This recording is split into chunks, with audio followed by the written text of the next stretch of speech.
Let's move on to the second email of the day.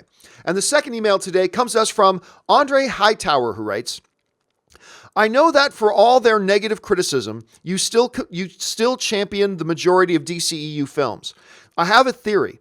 Do you think it's fair to say that the MCU benefits from the fact that the majority of their characters, aside from Spiderman and the Hulk, are making their first appearances on the big screen with little to no audience scrutiny versus DC characters, Superman and Batman in particular, who have been around for 80 years and have had numerous portrayals that audiences are married to? All right, thanks a lot for the question, Andre. And yeah, I mean, every once in a while, the whole ugly head of DC versus Marvel pops up. I'm actually in the middle right now of listening to this book that one of you guys, one of the viewers, recommended to me. It's called Slugfest, the 50-year battle between Marvel and DC. Somebody recommended that book to me on the show about 2 weeks ago, and I'm about halfway through it now, and I am loving it. It's so good. Anyway, you can't talk about movies today without inevitably the conversation getting around to Marvel versus DC, right? It always comes up. You know, and why does this get criticism and that doesn't? Why do people focus on this and not that? And all that kind of stuff. And all good, valid conversations to have. What Andre is kind of bringing up here, and I think he raises a very valid point, is could one of the reasons that we see, say, more scrutiny, more criticism, more complaints about Batman and Superman and things like that, as opposed to a Star-Lord, or as opposed to an Ant-Man, or as opposed to a Captain America, or as opposed to an Iron Man, is one of the reasons being that these guys here, the big two, the world's finest, could it be that a lot of it has to do with the fact that not only have these guys, these characters, been around for decades and decades and decades and decades and decades and decades and decades, but could it be that there have been dozens of various portrayals of these characters done in other mediums?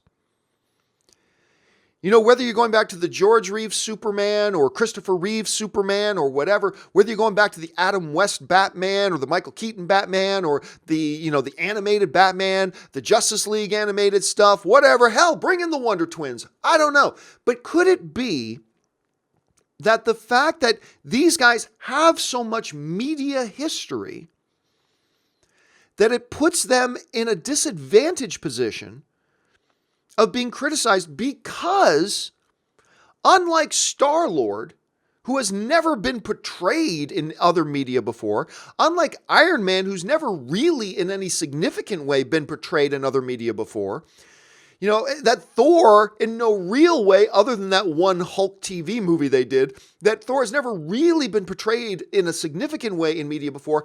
Nobody's had other incarnations of these characters that they get their mind married to. And therefore, when a new Thor movie comes out, they're not comparing this Thor to the Thor they used to watch 18 years ago. You know what I mean? They're not comparing it to that. Therefore, there's not as much inherent criticism that comes. Unlike Superman, who not only do we have an age-old character who's been in the comics for all of our lives, for generations and generations and generations, but we've got a Superman who was portrayed by George Reeves, who was portrayed by Christopher Reeve, who was portrayed on and on and on by Dean Cain, by whoever you want to mention. There's a history of Superman that's given a lot of different people opportunities to claim as their favorite incarnation of Superman, and then they get married to that idea of Superman. So then when a Henry Cavill Superman comes around, and he's at all different from that person's favorite incarnation of Superman, criticism for that. You know, we've had multiple incarnations of Batman. We had the Batman, Adam West Batman, and we had the animated Batman, and we had the Michael Keaton Batman, and then we even had the damn Christian Bale Batman. We've had all these Batman incarnations that allows people to go, that's my favorite Batman. And then they get married to that idea of Batman. And then heaven help you if you introduce a new Batman who's not exactly like that favorite version of Batman, and in any way that they're different, boom, criticism. That's not something that a Star-Lord has to deal with. You know, that's not a set of circumstances that an Ant-Man has to deal with. You know, Michael Douglas didn't play a beloved version of Ant-Man 20 years ago. that everybody knew and identified with and loved. And then therefore this Paul Rudd Ant-Man isn't like my Michael Douglas Ant-Man. Therefore I don't like him, you know? And look, I am not suggesting, lest anybody put words in my mouth, because hell, that never happens. But I am not suggesting at all that anybody who doesn't like Superman or Batman today, it's because they're just married to old versions. I'm not suggesting that at all, not in the least. It's not an either or situation. But I do believe, Andre, I think you're onto something. I do believe there is a legitimate case to be made that the fact that Batman and Superman and characters like that have a very rich, lush, diverse, multiple incarnation populated histories of incarnations of those characters, it does put them in a position of disadvantage and more open to criticisms about people who've been married to previous incarnations of those characters. Look, not everybody who dislikes Man of Steel or Henry Cavill Superman dislikes him because it's not like Christopher Reeve. No, not at all. But come on, let's be fair. We've all heard many people complain about the Henry Cavill Superman and instantly in the same breath bring up the Christopher Reeve Superman. You know, Superman is supposed to be like the Christopher Reeve one. Go back to Superman 1 and Superman 2 when Superman does this and that's what Superman's supposed to. We've all heard people say that. Hell, maybe we've caught ourselves saying it from time to time. I mean, we all do it. We all get caught in this trap. There's no one person guilty of this. We all do this, me included. So I'm not suggesting that's everybody, but come on.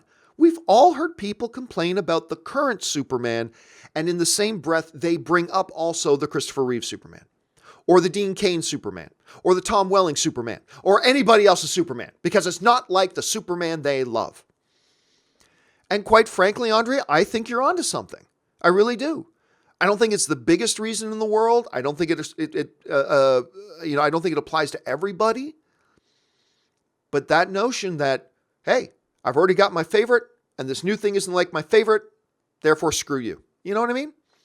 And a lot of the Marvel characters do not face such things. A lot of the Marvel characters don't face such things.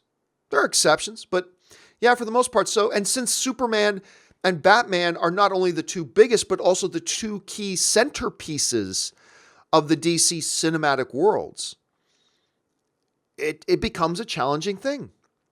So I'm curious, what do you guys think about that? I think that's a valid point Andre's brought up. I really do. And it's not really something I've considered before. So jump down to the comments section. Let me know what you guys think about Andre's theory, because I'll tell you what, he's got me convinced. I'm on board with it. All right, let's move on to the third email today.